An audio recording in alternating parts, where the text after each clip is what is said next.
5월 16일 KMA 뉴스 브리핑입니다. 한의협 회장의 의과의료기기 사용 선언으로 논란이 되고 있다는 소식 연이어 전해드리고 있는데요. 대한의사협회가 무면허 의료행위 교사 방조의 혐의로 한의사협회장을 대검찰청에 고발했습니다. 의협 최대집 회장과 박홍준 부회장은 어제 대검찰청을 방문해서 한의협 회장의 불법 무면허 의료행위 교사 방조 행위에 대해서 수사 요청을 하며 고발장을 제출했습니다. 최대집 회장은 기자회견을 통해서 면허 범위를 넘어선 한의계의 불법 선언에 대해 전면적인 법적 대응을 예고했습니다. 최 회장은 한의사 집단 전체가 마치 범죄 집단처럼 행동하겠다는 것을 명시적으로 선언했다면서 검찰은 한의사협회 집행부에 대해 전면 수사하라고 촉구했습니다. 이어서 최 회장은 의협은 의료계 역량을 총동원해서 전 불법적인 의료 행위를 교사 방조하는 것에 대해서 대대적인 조사에 나설 것이라고 밝혔는데요. 시간이 걸리더라도 끝까지 검찰 고발을 단행해 처벌받게 할 것이라며 강조했습니다. 약사의 독자적인 방문 양료 시범 사업에 대해 의료계의 우려가 큰데요. 약계는 방문 양료 확대로 약사의 직능을 넓혀야 한다는 입장입니다. 약계는 정책 토론회에서 방문 양료의 장점을 소개하면서 커뮤니티 케어의 약사 참여를 확대할 수 있는 방안을 제시했습니다. 서동철 중앙약대 교수는 방문 양료를 제도화하기 위해서 경제성 평가를 통한 수가 결정이 필요하다고 말했는데요. 임강섭 보건복지부 커뮤니티 케어 추진팀장은 커뮤니티 케어에는 다양한 직종이 모인 논의가 필요하다고 밝혔습니다. 의료계는 이에 대해 우려의 입장을 표했습니다. 의료계를 배제한 약사의 독자적인 방문 양료 사업은 국민 건강에도 악영향을 미칠 수가 있고 의약분업의 근간을 흔들 수 있다고 지적했습니다. 의협은 정부가 진정 국민 건강을 위해서 다약제 문제를 해결하려 한다면 약의 전문가이자 처방의 권한과 책임이 있는 의사가 주도할 수 있도록 시범 사업 방식을 재검토해야 한다는 입장입니다. 야간 쓰고 아이 키우기, 일명 안아키를 종용하던 한의사에 관한 소식 전해드린 적이 있는데요. 대한소아청소년과 의사회가 이 아동학대 안아키 한의사에 대해 엄벌을 촉구했습니다.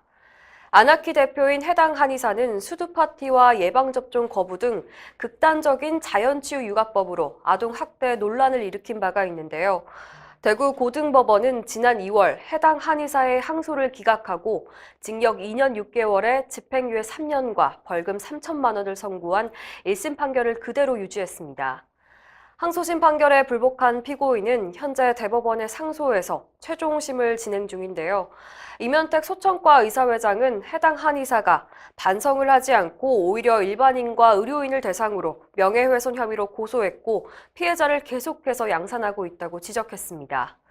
임 회장은 안아키 피해 사례를 상당수 접했다면서 뇌수막염에 걸린 환자를 방치해서 뇌가 녹아내린 경우도 있다며 공분을 표했는데요.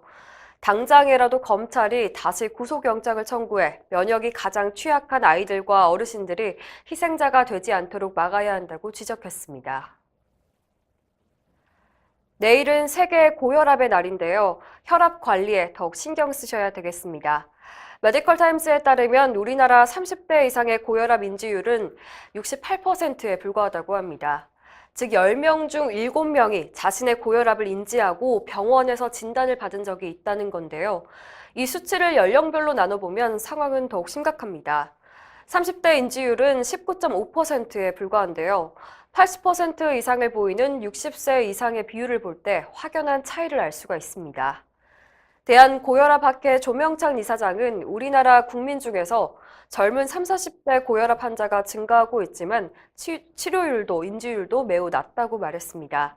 전문가들은 젊은 연령에서 발생하는 초기 고혈압은 생활 습관으로 개선이 된다고 판단을 해서 병원에 잘 가지 않는 것으로 보고 있는데요.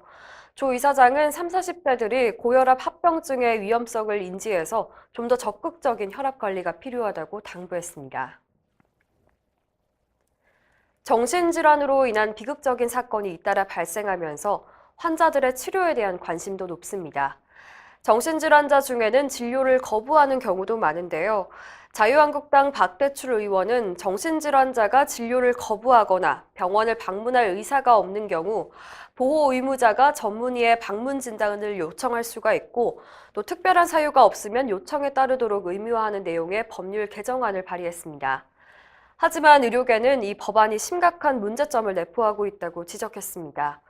대한병원의사협의회는 개정안이 정신건강의학과 전문의의 안전을 무시하고 있다면서 즉각 폐기해야 한다고 주장했습니다. 병의업은 중증 정신질환자의 복지는 국가 서비스를 통해서 해결해야 하는데 해당 개정안은 민간 의료기관과 의사에게 과도한 의무를 부여하고 있다고 말했는데요. 의료진의 안전이 확보되지 않아 심각한 위험에 노출될 것이고 기존의 강제 입원 제도를 활성화시키지 못한 경찰과 공권력의 소극적인 자세부터 바로잡아야 한다고 주장했습니다. 이상으로 뉴스브리핑을 마칩니다. 자세한 사항은 의협신문을 참고하시길 바랍니다.